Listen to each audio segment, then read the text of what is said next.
Aí pessoal, a gente agora veio trazer para você a curva glicêmica com o scalp, tá certo? Curva glicêmica com scalp. A curva glicêmica com scalp, a gente falou no outro vídeo para você sobre a curva glicêmica colhida ou coletada de forma normal, sem o acesso. Agora a gente vai falar para você com o acesso, tá certo? Tá certo? Como é feito com o acesso. Então, a curva glicêmica, como você sabe, a gente falou no outro vídeo passado, a curva glicêmica a gente usa 300 ml de destrozol puro, não é isso? O paciente tomar. Que não pode, como a gente falou, não pode deixar de tomar a quantidade exata desse recipiente, tem que ser tomado todo, não pode deixar nem um pouquinho no final do recipiente, o paciente precisa tomar todo, seguir aquela regra do jejum que é de 8 a 12 horas, não pode ultrapassar aquela regra do jejum, porque se o paciente ultrapassar aquela regra do jejum, ele pode ter uma alteração nos seus exames, tá certo? Quando o paciente passa da hora do jejum, o corpo dele exige carboidrato, exige a energia, exige energia para o corpo absorver. As células precisam de energia. Então, a partir do momento que o paciente passa do tempo do jejum, veja aí a dica, a partir do momento que ele passa do tempo do jejum, ele exige do fígado dele, que o fígado dele, não sei se vocês sabem, mas o fígado da gente, ele é um armazém da gente. O fígado é um armazém. Oxente, como é isso? O fígado é um armazém? Sim. Por que o fígado é um armazém? Porque o corpo precisa de componentes importantes para o funcionamento. E o fígado tem tudo. O fígado tem o colesterol, que é o bom HDL, LDL, VLDL. Então, todos esses triglicerídeos, está tudo armazenado dentro do fígado. Então, a glicose, o carboidrato, né, que é a glicose na forma de carboidrato, lá no fígado, na reposição, lá esperando o corpo precisar desse carboidrato para poder ser liberado na corrente sanguínea. Então, a partir do momento que o paciente ultrapassa o tempo do jejum, ele pede para o fígado liberar mais carboidrato. Então, o fígado vai liberar mais açúcar na forma de carboidrato para a corrente sanguínea. E isso pode causar uma alteração no exame do paciente, ou se ele tiver algum problema de insulina, na produção de insulina maior, uma produção maior de insulina ou menor, ele pode ter uma alteração, ou para cima ou para baixo, ou uma hiperglicemia ou uma hipoglicemia, vai depender de cada tipo de reação do corpo do paciente.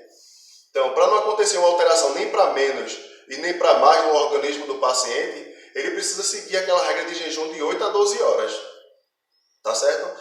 E como é feito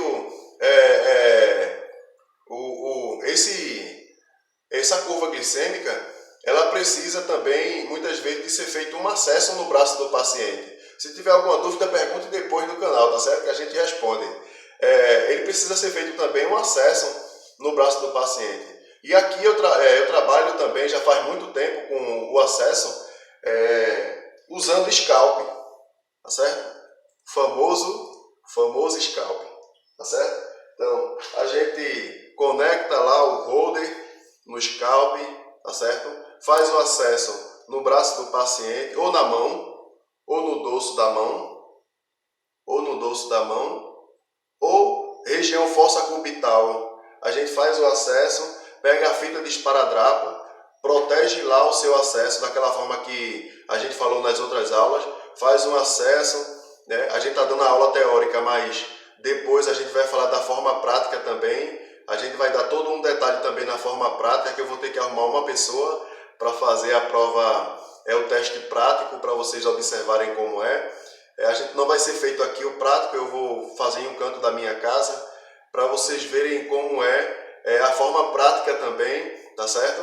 Para vocês, a gente não vai furar o paciente, né, que a gente vai arrumar.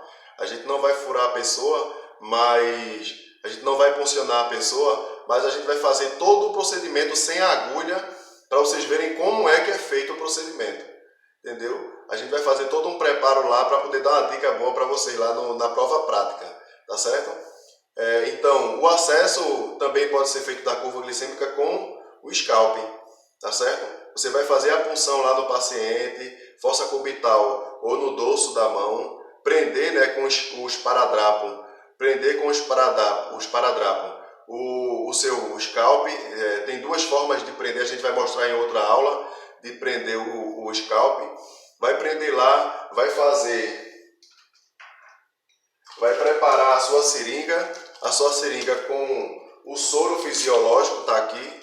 O soro fisiológico, ele tem validade, tá certo? Ele tem validade e tem lote para ser registrado, que a gente vai falar em outras aulas, lote, registro e validade. E tem a sua seringa de 10 ml que a gente usa. Então, você vai puxar com a ajuda de uma agulha hipodérmica, que é aquela agulha normal que você usa na agulha, na seringa. Você pode puxar daqui de dentro. Aqui eu não trabalho com agulha hipodérmica, que é aquela agulha que vem junto com a seringa. A gente não trabalha aqui, a gente trabalha com scalp e a gente puxa direto daqui com o scalp mesmo, para facilitar para a gente na hora do procedimento. Porque não tem como a gente tirar daqui de dentro do recipiente sem a agulha de uma forma melhor, entendeu? Então, a gente faz aqui, enche essa seringa de 10 ml de soro fisiológico, a gente usa soro fisiológico a 0,9% de sódio, tá certo? A gente usa soro fisiológico para fazer a curva de 0,9 de sódio, 0,9 de sódio para fazer essa curva do soro fisiológico, tá certo? Então, soro fisiológico de 0,9 de sódio, tá certo? E a gente trabalha com a lavagem do acesso do scalp. A gente faz a limpeza daqui com o soro fisiológico, tá certo? Pronto na seringa.